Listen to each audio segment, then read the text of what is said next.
Hello friend, कैसे हैं आप लोग। आशा है कि आप लोग अच्छे होंगे। चलिए दोस्त, जिन जिन दोस्तों का इस बार बिहार बोर्ड मैट्रिक 2026 का परीक्षा होने वाला है, उसके लिए मैं हिंदी के कुछ महत्वपूर्ण वस्तुनिष्ठ प्रश्न आपके बीच लेके आ गया हूं। तो आज मैं जो करने वाला हूँ वो गद्यखंड अध्याय 3, जिसका चैप्टर का नाम है भारत से हम क्या सीखे, है ना, जिसके लेखक मैक्स मूलर है। इस चैप्टर का हम कुछ अति महत्वपूर्ण और वस्तुनिष्ठ प्रश्न देखेंगे, है ना। चलिए दोस्तों, बिना समय गवाए हुए अब हम इन प्रश्नों को शुरू करते हैं, है ना। तो पहला प्रश्न है, आप स्क्रीन पर देख रहे होंगे कि पहला प्रश्न है कि भारत से हम क्या सीखे। भारत से हम क्या सीखे, इस पाठ के रचनाकार कौन है ना। भारत से हम क्या सीखे, इस पाठ के रचनाकार कौन है। ऑप्शन ए में है हजारी प्रसाद द्विवेदी, ऑप्शन बी में है मैक्स मूलर, ऑप्शन सी में है शांति प्रिय द्विवेदी, ऑप्शन डी में है अमरकांत। तो आपको पता होगा इस प्रश्न का सही आंसर होगा ऑप्शन नंबर बी, यानी कि भारत से हम क्या सीखे, इस पाठ के लेखक कौन है। तो इस पाठ के लेखक मैक्स मूलर है। कौन है? मैक्स मूलर है ना। इस क्वेश्चन का सही आंसर होगा मैक्स मूलर।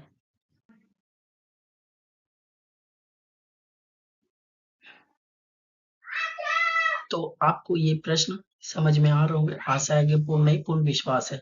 चलिए क्वेश्चन नंबर 2 है कि मैक्स मूलर को वेदांतियों का भी वेदांती किसने कहा, यानी मैक्स मूलर जो लेखक है उनको किसने वेदांतियों का भी वेदांती कहा है। Option A Mahatma Gandhi, option B Swami Vivekananda, option D doctor Ambedkar, option D गुणकार मूल्य। तो इस प्रश्न का सही जवाब होगा ऑप्शन बी, यानी कि स्वामी विवेकानंद ने मैक्स मुलर को क्या कहा है, वेदांतियों का भी वेदांती कहा है। चलिए इसी के साथ हम अगला प्रश्न देखते हैं कि 172 दारिश नामक सोने के सिक्के का घड़ा घड़ा कहाँ मिला था, है ना। तो 172 दारिश नामक सोने सिक्के का घड़ा कहाँ मिला था। तो option A Delhi, option B Varanasi, option C Patna, option D Mumbai. तो इस प्रश्न का सही आंसर होगा ऑप्शन नंबर बी वाराणसी, है ना। 172 नामक दारिश के से भरे सोने के घड़ा कहाँ मिला था, तो वाराणसी के पास मिला था। चलिए इसी के साथ हम अगला प्रश्न को देखते हैं। प्रश्न नंबर 4, मैक्स मूलर का जन्म कहाँ हुआ था। Option A Ratnagiri Bharat, option B Dessau Germany, option C मानसीगटन America, option D Tokyo Japan. तो आपको पता होगा कि मैक्स मूलर का जन्म कहाँ हुआ था, डेसाउ जर्मनी में हुआ था। तो इस प्रश्न का सही आंसर हो जाएगा डेसाउ जर्मनी। चलिए इसी के साथ हम अगला प्रश्न की ओर बढ़ते हैं। अगला प्रश्न कि वारेन हेस्टिंग्स के समय भारत वाराणसी में कितने सिक्के मिले थे, है ना।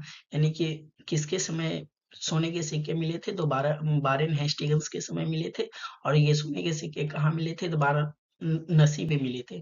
तो कितने सोने के सिक्के मिले थे। ऑप्शन ए में है 150, ऑप्शन बी में 172, ऑप्शन सी 180, ऑप्शन डी में है 200। तो इस प्रश्न का सही आंसर होगा ऑप्शन नंबर बी। क्या होगा ऑप्शन नंबर बी। कितना दारिश नमक सोने के सिक्के मिले थे, तो 172। चलिए इसी के साथ हम अगला प्रश्न देखते हैं। इसी के साथ अगला है कि निर्वंश विद्या का संबंध किससे है ना। निर्वंश विद्या का संबंध किससे है। ऑप्शन ए वनस्पति विज्ञान, ऑप्शन बी प्राणी विज्ञान, ऑप्शन सी मानव विज्ञान, ऑप्शन डी अंतरिक्ष विज्ञान, है ना। तो इस प्रश्न का जो सही उत्तर होगा option number C. Option number C होगा मानव विज्ञान, जो कि आपको स्क्रीन पे दिख भी रहा होगा, है ना। चलिए इसी के साथ हम अगला प्रश्न की ओर बढ़ते हैं। अगला प्रश्न है कि मैक्स मुलर ने किस किस वर्ष की अवस्था में लिपजिंग विश्वविद्यालय में संस्कृत का अध्ययन किया था। तो इस प्रश्न का सही आंसर होगा ऑप्शन नंबर डी 18 वर्ष की अवस्था में, है ना। चलिए इसी के साथ अगला प्रश्न है कि जनरल कनिंगम का संबंध किससे है। ऑप्शन ए वनस्पति विज्ञान से, ऑप्शन बी भूविज्ञान से, ऑप्शन सी पुरातत्व से, ऑप्शन डी मनोविज्ञान से। तो इस प्रश्न का सही आंसर होगा जनरल कनिंगम का संबंध किससे है। तो आपको पता होगा कि जनरल कनिंगम का संबंध किससे तो पुरातत्व विज्ञान, है ना। इस प्रश्न का सही आंसर होगा ऑप्शन नंबर सी। चलिए इसी के साथ अगला प्रश्न 9 नंबर है कि नालंदा विश्वविद्यालय कहाँ पर स्थित है ना। नालंदा विश्वविद्यालय कहाँ है? ऑप्शन ए बिहार में, option B Uttar Pradesh, option C Madhya Pradesh, option D Gujarat, option A Bihar में। तो इस प्रश्न का सही आंसर होगा ऑप्शन ए, नालंदा विश्वविद्यालय बिहार में स्थित है। चलिए इसी के साथ अगला है कि मैक्समुलर ने हितोपदेश का अनुवाद किस भाषा में कराया था? तो मैक्समुलर ने हितोपदेश का जो अनुवाद है किस भाषा में कराया था? तो आपको पता होगा मैक्समुलर ने हितोपदेश को जर्मन भाषा में अनुवाद करवाया था। चलिए इसी के साथ अगला प्रश्न है कि दारिश क्या है? एक चांदी का सिक्का, सोने का प्राचीन काल सिक्का, एक देवता, एक धार्मिक ग्रंथ। तो दारिश क्या है? दारिश एक प्राचीन सोने का प्राचीन काल के सिक्का है। तो इस प्रश्न का सही आंसर होगा ऑप्शन नंबर बी। क्या होगा? Option number B. इसी के साथ अगला है कि सर विलियम जोन्स ने भारत की यात्रा कब की थी? 1750, 1783, 1850 या 1883?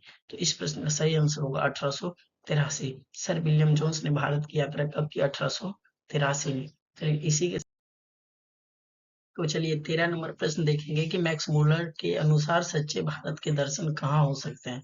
ऑप्शन ए मुंबई में, ऑप्शन बी दिल्ली में, ऑप्शन सी ग्रामीण भारत में, ऑप्शन डी कोलकाता में। तो मैक्स मुलर के अनुसार सच्चे भारत के दर्शन कहाँ हो सकते हैं? तो इस प्रश्न का सही आंसर होगा ऑप्शन नंबर बी, दिल्ली में। तो मैक्स मुलर के अनुसार सच्चे भारत के दर्शन कहाँ हो सकते हैं? दिल्ली में, है ना। चलिए इसी के साथ अगला प्रश्न देखेंगे 14 नंबर कि मैघदूत मेघदूत का जर्मन में अनुवाद किसने किया? Option A Ishwar Petlikar, option B Rousseau, option C Max Muller ने, ऑप्शन डी सातकोड़ी होता ने। मेघदूत का जो जर्मन भाषा में अनुवाद किसने किया था? तो मैक्स मुलर। इस प्रश्न का सही आंसर हो जाएगा मैक्स मुलर।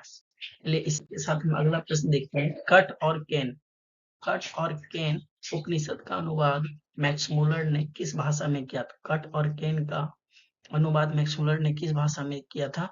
तो option A Greek, option B Hindi, option C Germany, option D Latin. तो कट और केन का जो अनुवाद है वो जर्मन भाषा में किया था मैक्स मुलर ने। इस पर इसका सही आंसर हो जाएगा मैक्स मुलर। चलिए दोस्त आज का वीडियो इतना ही। अगर आपको वीडियो अच्छा लगे तो लाइक, सब्सक्राइब एंड शेयर जरूर करें। तब तक के लिए